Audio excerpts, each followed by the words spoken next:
Voyager 1 अंतरिक्ष यान 815 kilogram वजन का एक मानव रहित यान है, जिसे हमारे सौर मंडल और उसके बाहर की खोज के लिए 5 सितंबर 1977 को लॉन्च किया गया था, जो अभी भी काम कर रहा है। ये नासा का सबसे लंबा मिशन है जिसने जुपिटर और सैटर्न की यात्रा की है। ये यान इन विशालकाय ग्रहों के चंद्रमा की तस्वीरें भेजने वाला रिसर्च यान है। हालांकि अब वॉयजर 1 का वजन 733 किलोग्राम रह गया है। वॉयजर 1 मानव निर्मित सबसे ज्यादा दूरी पर स्थित वस्तु है जो पृथ्वी और सूर्य दोनों से दूर अंतरिक्ष की अनंत गहराइयों में अनसुलझे रहस्य की खोज में गतिशील है। न्यू हॉरिजॉन्स शोध यान जो इसके बाद छोड़ा गया था, वॉयजर 1 की तुलना में कम स्पीड से चल रहा है, इसलिए वो कभी भी वॉयजर 1 को पीछे नहीं छोड़ पाएगा। वॉयजर 1 एक सबसे सफल अंतरिक्ष मिशन है जिसने जुपिटर और सैटर्न की ऐसी पिक्चर्स भेजी थी जिसकी हमने कभी कल्पना तक नहीं की थी। जितने भी साल ये हमारे सौर मंडल में रहा, सोलर विंड यानी सौर वायु इस यान के साथ बहती रही। सोलर विंड ऐसे छोटे कण होते हैं जिनमें इलेक्ट्रॉन, क्वार्क और बोसान जैसे कण होते हैं, जो सूर्य से सैकड़ों किलोमीटर प्रति सेकंड की रफ्तार से निकलकर बहते हैं। ये सोलर विंड वॉयजर से कहीं ज्यादा तेज गति से बहती है, लेकिन दिसंबर 2010 में 33 साल बाद 17 अरब किलोमीटर की दूरी पर एक बदलाव आया, जब वॉयजर 1 एक ऐसी जगह पहुंच गया जहां सौर वायु का बहना रुक गया। अब सोलर विंड वॉयजर के साथ नहीं है। तारों के बीच में जो गैस होती है उसे इंटरस्टेलर मीडियम कहते हैं। सोलर विंड इस माध्यम की ओर बहती है और इस इंटरस्टेलर मीडियम की स्पीड को धीमा करती है। करीब 1 अरब किलोमीटर चौड़ा ये क्षेत्र ऐसा है जहां सोलर विंड रुक जाती है। सौर वायु सौर मंडल के आसपास एक गोलाकार कवच के रूप में रहती है। ये गोलाकार कवच हीलियोस्फीयर कहलाता है। हीलियोस्फीयर के बाहर एक सीमा तक इंटरस्टेलर मीडियम और सौर वायु दोनों का प्रभाव रहता है। इस सीमा को हीलियोपॉज कहते हैं। इस हीलियोस्फीयर और हीलियोपॉज के बीच का क्षेत्र हीलियोशीथ कहलाता है। यहाँ इस बात का बताने का मकसद है कि वॉयजर 1 काफी समय से हीलियोशीथ में है, यानी कहा जाए तो वॉयजर के आगे अब एक शांत खगोलीय समुद्र है। ये यान अब भी 61,000 किलोमीटर की स्पीड से सौर मंडल से बाहर की दिशा में जा रहा है। कुछ साल में ये हीलियोशीथ को पीछे छोड़ देगा। तब ये यान अंतरिक्ष में उस जगह होगा जो कि सितारों के बीच में एक बहुत बड़ी उजाड़ जगह है, जहां काले घुप अंधेरे और सर्द माहौल के अलावा कुछ भी नहीं। वॉयजर 1 आज ब्रह्मांड में इतनी दूर पहुंच चुका है कि अगर उससे हमारे सूरज को देखने की कोशिश की जाए तो वो हमें रात के समय आकाश में चमकते किसी धुंधले सितारे की तरह दिखेगा।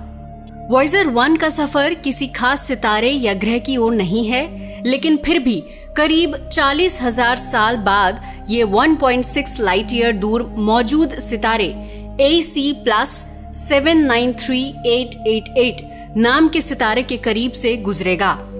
इस सितारे की खास बात ये है कि ये 4,30,000 किलोमीटर प्रति घंटे की रफ्तार से हमारे सौर मंडल की ओर बढ़ा चला आ रहा है। वॉयजर 1 की रफ्तार इस समय 61,400 किलोमीटर प्रति घंटे तक पहुंच चुकी है और इस रफ्तार से ये 74,438 साल में सूरज से सबसे करीब के सितारे प्रॉक्सिमा सेंचुरी को भी पार कर जाएगा। लेकिन लाइट की गति यानी 3 लाख किलोमीटर प्रति सेकंड की रफ्तार हासिल करने में वॉयजर 1 को अभी 17,522 साल और लगेंगे। डीप स्पेस नेटवर्क में बैठे वैज्ञानिकों और वॉयजर 1 के बीच संपर्क बनाए रखने का काम रेडियो सिग्नल्स करते हैं, जो प्रकाश की गति से चलते हैं। सौर मंडल को पीछे छोड़ गहन अंतरिक्ष यानी डीप स्पेस में प्रवेश कर चुका वॉयजर 1 मानव निर्मित ऐसा अकेला स्पेस प्रोब है जो धरती से सबसे दूर करीब 21 अरब किलोमीटर से भी दूर जा चुका है। आप इसकी दूरी का अंदाजा इस बात से भी लगा सकते हैं कि वॉयजर 1 तक सूर्य का प्रकाश पहुंचने में 17 घंटे का समय लगता है। वॉयजर 1 हर दिन पृथ्वी से 14,73,600 किलोमीटर की दूरी तय करता है, यानी वॉयजर 1 हर दिन पृथ्वी से इतनी दूर चला जाता है। ये दूरी पृथ्वी और चंद्रमा के बीच की दूरी का करीब 4 गुना है। हम आपको बता दें कि पृथ्वी से चंद्रमा के बीच की दूरी 3,84,400 किलोमीटर है। अगर वॉयेजर 1 की स्पीड से हम पूरी दुनिया का चक्कर लगाएं तो हमें सिर्फ 40 मिनट ही लगेंगे। हालांकि अब इसकी बैटरी कमजोर होती जा रही है और 2025 तक शायद काम करना बंद कर देगी। उसके बाद वॉयेजर 1 ब्रह्मांड की अनंत गहराइयों में तब तक सफर जारी रखेगा जब तक कि कोई ऑब्जेक्ट इससे क्रैश न हो जाए। आपको यहाँ एक बात बता दूं कि वॉयेजर 1 अगस्त 2012 में यानी 35 साल बाद इंटरस्टेलर स्पेस में प्रवेश कर गया था। 1990 में वॉयेजर 1 ने अपना प्राइमरी मिशन पूरा कर लिया था और सौर मंडल से बाहर जाने की तैयारी में था। ऐसे में डॉक्टर कार्ल सेगन के रिक्वेस्ट पर नासा ने वॉयेजर 1 का कैमरा पृथ्वी की ओर मोड़ा और पृथ्वी की एक अनोखी तस्वीर ली। वॉयेजर 1 तब धरती से 6 अरब किलोमीटर दूर था और इस रिकॉर्ड दूरी से अंतरिक्ष के काले महासागर में पृथ्वी एक चमकीले नीले बिंदु की तरह नजर आ रही थी। 6 अरब किलोमीटर की दूरी से ली गई ये पृथ्वी की पहली और अंतिम तस्वीर है। डॉक्टर कार्ल सेगन ने जब इस तस्वीर को देखा तो उन्होंने इसका नाम पेल ब्लू डॉट यानी गहरा नीला बिंदु रखा। इस नाम का इस्तेमाल करते हुए उन्होंने 1994 में एक किताब पब्लिश की जिसका नाम उन्होंने pale blue dot a vision of the human future in space रखा। इस किताब में महान एस्ट्रोनॉमर डॉक्टर कार्ल सेगन ने वॉयेजर 1 के कैमरे से ली गई पृथ्वी की इस तस्वीर पर अपने विचार गहराई से व्यक्त किए। उन्होंने कहा कि अंतरिक्ष की इस महानतम दूरी 6 अरब किलोमीटर से पृथ्वी शायद कोई खास दिलचस्पी की चीज ना लगे, लेकिन हमारे लिए इसके मायने बिल्कुल अलग हैं। इस तस्वीर में नजर आ रहे इस नीले बिंदु को दोबारा देखिए। ये वहाँ है जहाँ हमारा घर है। ये हम हैं, हर वो शख्स जिससे आप मोहब्बत करते हैं, हर वो व्यक्ति जिसे हम जानते हैं, वो हर कोई जिसके बारे में आपने सुना हो, वो हर इंसान जो कभी था, उन सब ने इस नीले बिंदु में अपनी उम्र गुजार दी। हमारी सारी खुशियाँ और तमाम दुख, मुसीबतें, विश्वास से भरे हजारों धर्म, मान्यताएं और आर्थिक नीतियाँ, हर एक शिकारी और शिकार, हर हीरो और कायर, सभ्यताओं को जन्म देने वाला हर एक निर्माता और उन्हें मिटा देने वाला हर हमलावर, हर राजा और गुलाम, प्रेम में डूबे सभी प्रेमी और प्रेमिकाएं, हर एक माँ और हर पिता, भ्रष्टाचार में डूबा हर एक राजनेता, हर सुपरस्टार, सभी महान लीडर, हर एक साधु और पापी जिनसे मानव सभ्यता के इतिहास के पन्ने भरे हैं, वो सभी सूरज की किरण में तैर रहे धूल के एक कण जैसे नजर आ रहे इस नीले बिंदु में ही जिए और फना हो गए। इस अनंत ब्रह्मांड में पृथ्वी की हैसियत नगण्य है। अब उन सभी हमलावरों और जनरल्स के बारे में सोचिए जिन्होंने इस बिंदु के सूक्ष्म से हिस्से पर कब्जे की हवस में इंसानियत को शर्मिंदा कर दिया और खून की नदियां बहा डाली। उन्होंने सेकेंड वर्ल्ड वॉर को याद करते हुए कहा कि उस खौफनाक अत्याचार को याद कीजिए जो इस बिंदु के एक सिरे के लोगों ने दूसरे सिरे के लोगों पर किए। वो एक दूसरे के प्रति किस तरह नासमझी से भरे हुए थे। वो एक दूसरे को मार डालने के लिए कितने उतावले थे। एक दूसरे के लिए उनकी नफरत कितनी गहरी थी। तमाम तड़क भड़क और दिखावा, हमारा छिछला अहंकार, ये भ्रम कि ब्रह्मांड में हमें एक विशेष दर्जा हासिल है, इन सब बातों को इस तस्वीर में नजर आ रही नीले रंग की ये बिंदु चुनौती दे रही है। ब्रह्मांड के इस गहन अंधकार में हमारा ग्रह एक अकेले भटकते धूलकण जैसा है। ब्रह्मांड के इस अनंत विस्तार में ऐसा कोई इशारा तक नहीं मिलता कि हमें खुद से ही बचाने के लिए कहीं से कोई मदद आएगी। अब तक पृथ्वी ही केवल ऐसी जगह है जहां जिंदगी फल फूल रही है। कम से कम निकट भविष्य में भी ऐसी कोई दूसरी जगह नहीं है जहां मानव जाति रहने के लिए जा सके।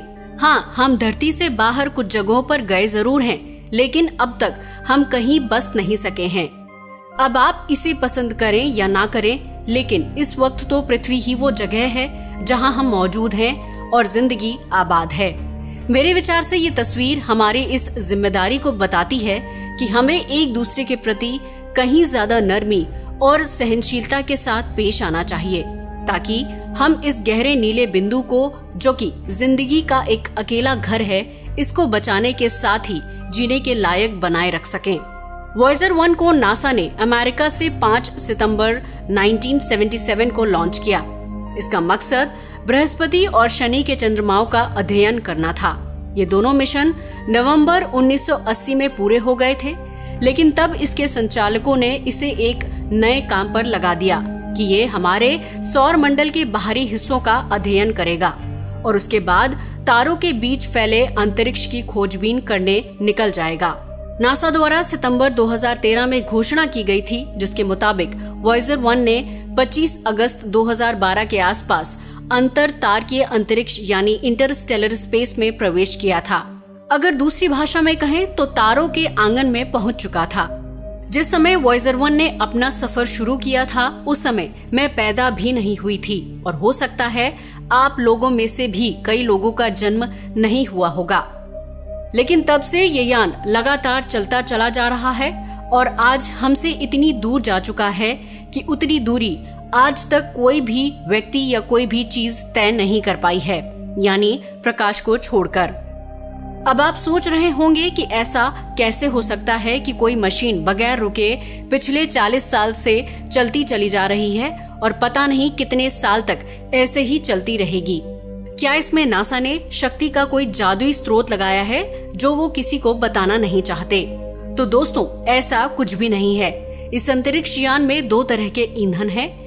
एक यान को आगे बढ़ाने और दिशा बदलने के लिए प्रोपेलेंट और दूसरा है बिजली को चालू रखने के लिए इसे आगे धकेलने वाला ईंधन है आइसो हाइड्रोजन। ये हाइड्रोजन और नाइट्रोजन का एक सिंपल कंपाउंड है जिसकी स्मेल अमोनिया जैसी होती है। इसे इस्तेमाल करने का कारण है कि ये सस्ता और इसका फ्रीजिंग पॉइंट यानी ठोस बनने का तापमान बहुत कम है। वॉयेजर में जेट का उपयोग यान को दिशा देने के लिए होता है, इसलिए ईंधन का तकनीकी नाम ट्रेंड कंट्रोल प्रोपेलेंट यानी रुझान नियंत्रक प्रणोदक है। जाहिर है कि इसे लगातार धक्का देने की जरूरत नहीं पड़ती, इसलिए इसे दिया गया धक्का काफी देर तक काम आएगा। इसके अलावा वॉयेजर 1 ने अन्य ग्रहों के गुरुत्वाकर्षण का भी फायदा उठाया। इनके प्रभाव से यान की रफ्तार बढ़ जाती है। जैसे वॉयेजर 1 ने बृहस्पति की जबरदस्त ग्रेविटी फील्ड का फायदा उठाया और शनि की ओर बढ़ गया। बृहस्पति के प्रभाव के कारण इसकी सन रिलेटिव स्पीड में 57,450 किलोमीटर प्रति घंटे की वृद्धि हुई थी। नासा का अनुमान है कि इसकी ईंधन कार्यक्षमता 13,000 किलोमीटर प्रति लीटर हाइड्रोजन है, जो काफी प्रभावशाली संख्या है। वॉयेजर 1 में इतना ईंधन है कि ये 2040 तक काम करेगा। दरअसल इसकी वास्तविक सीमा तो दूसरा ईंधन तय करता है, वो है प्लूटोनियम 238। प्लूटोनियम 238 ही वो ईंधन है जो इसके वैज्ञानिक उपकरणों और संचार यंत्रों को चलाए रखता है। प्लूटोनियम 238 के रेडियो एक्टिव फिशन से जो हीट मिलती है उसकी मदद से हीटिंग इलेक्ट्रिसिटी जनरेटर काम करते हैं। इसके छर्रे इरेडियम आधारित खास मिश्र धातु की खोल में बंद कर दिए गए थे ताकि अगर वॉयेजर 1 पृथ्वी से उड़ान भरने के बाद किसी अनहोनी का शिकार होकर गिर जाए तो प्लूटोनियम 238 की वजह से पर्यावरण में रेडियो एक्टिविटी ना फैल सके। प्लूटोनियम के रेडियो एक्टिव फिशन का मतलब होता है कि समय के साथ ये धीरे धीरे कम हीट पैदा करेगा और जब हीट कम मिलेगी तो थर्मल पावर जनरेटर कम बिजली पैदा करेंगे। इस समस्या को टालने के लिए नासा कम महत्वपूर्ण उपकरणों को बंद करता जा रहा है। एक प्रयास ये भी किया जा रहा है कि कुछ उपकरणों को बीच बीच में बंद किया जाए, मगर ये समाधान पर्याप्त नहीं है और 7 अक्टूबर 2001 तक वॉयेजर में बन रही बिजली की मात्रा 267.9 वॉट रह गई थी। अक्टूबर 2001 तक वॉयेजर में बन रही बिजली की मात्रा 267.9 वॉट रह गई थी। ये लॉन्च के समय बनने वाली बिजली 470 वॉट का सिर्फ 57% है। गनीमत है कि अंतरिक्ष में घर्षण नहीं है, जो हाइड्रोजन का भंडार खत्म होने के बाद यान को आगे बढ़ने से रोक सके। मतलब वॉयेजर 1 आने वाले दशकों, सदियों या कई शताब्दियों और उससे भी आगे जो होता हो तक आगे बढ़ता जाएगा। ये यात्रा मेरी मृत्यु या ये कहें सभी जीव जंतुओं की मृत्यु के बाद भी चलती रहेगी और ये हमेशा आकाश गंगा की सैर करता रहेगा। अभी तक आप यही सोच रहे होंगे कि वॉयेजर ही ऐसा पहला यान है जो सौर मंडल को छोड़कर गया है, तो ऐसा हरगिज नहीं है। इससे पहले भी 2 अंतरिक्ष यान पायोनियर 10 और पायोनियर 11 को नासा ने मार्च 1972 और अप्रैल 1973 में छोड़ा था। ये 2 ऐसे पहले मानव निर्मित वस्तुएं थीं जिन्होंने 1990 के आसपास सौर मंडल को अलविदा कहने योग्य एस्केप वेलोसिटी हासिल कर ली थी, लेकिन फरवरी 1998 में वॉयेजर 1 पायोनियर 10 से आगे निकल गया। ऐसा अनुमान लगाया गया था कि सितंबर 2012 में पायोनियर 10 और 11 पृथ्वी से करीब 16 अरब किलोमीटर और 13 अरब किलोमीटर दूर थे, मगर ये दोनों यान एक दूसरे से विपरीत दिशा में आगे बढ़ रहे थे। जी हाँ, आपको ये जानकर आश्चर्य होगा कि पायोनियर 10, पायोनियर 11 और वॉयेजर 1 वॉयेजर 2 से विपरीत दिशा में जा रहे हैं। यानी अगर वे 3 यान पश्चिम में जा रहे हैं तो ये पूर्व में जा रहा है, लेकिन सच कहें तो ये चारों यान कभी एक दूसरे से नहीं मिलने वाले। लेकिन यहाँ एक खबर ऐसी है जिसे सुनकर आप मायूस हो जाएंगे कि दोनों पायोनियर के साथ हमारा संपर्क टूट चुका है। पायोनियर 10 के साथ 12 साल से और पायोनियर 11 के साथ करीब 20 साल से कोई कांटेक्ट नहीं है। और आप समझ ही गए होंगे कि देर सवेर वॉयेजर के साथ भी यही होने वाला है। उनकी बिजली के स्रोत के कमजोर पड़ने की बात हमने थोड़ी देर पहले ही की थी। 2025 के आसपास इन दोनों के पास बिजली खत्म हो जाएगी और ये ना तो कोई इंफॉर्मेशन भेज सकेंगे और ना ही यान के चलने के बारे में कोई जानकारी दे पाएंगे। यानी ये कहां और किस हालत में है नहीं बता पाएंगे। इन दोनों यान के डिजाइन करने वाले लोग बेहद ही इंटेलिजेंट थे। खास तौर से बड़ी बड़ी दूरियों पर सिग्नल भेजने के मामले में उन्होंने असाधारण प्रतिभा का परिचय दिया है। आपको एक बात और बता दूं कि आप लोग सोच रहे होंगे कि केवल वॉयेजर में ही मानव सभ्यता और हमारी पृथ्वी से जुड़ी जानकारी रखी गई है, तो ऐसा नहीं है। पायोनियर 10 और 11 में भी यही नोट्स रखे गए हैं जिन्हें कोई भी हासिल कर सकता है, पढ़ सकता है और सुन सकता है, बशर्ते इतना कि यान सही सलामत रहे। आपको अभी ऊपर जो दूरी का आंकड़ा 21 अरब 141 करोड़ किलोमीटर बताया गया था, वो आज का लेटेस्ट पृथ्वी से दूरी का आंकड़ा था जो गणनाओं के आधार पर निकाला गया है। अगर आप इस दूरी का करंट स्टेटस चेक करना चाहते हैं तो वीडियो के डिस्क्रिप्शन में दिए लिंक को क्लिक करके चेक कर सकते हैं। आज के लिए बस इतना ही। आपको ये वीडियो कैसा लगा प्लीज कमेंट करके बताएं। वॉयेजर का सफर अभी यहीं खत्म नहीं हुआ है। हम इसके तीसरे पार्ट में फिर से मिलेंगे कुछ नई इन्फॉर्मेशन के साथ। अगर वीडियो पसंद आया हो तो इसे लाइक और शेयर करें, साथ ही इस चैनल को सब्सक्राइब भी करें। जय हिंद दोस्तों।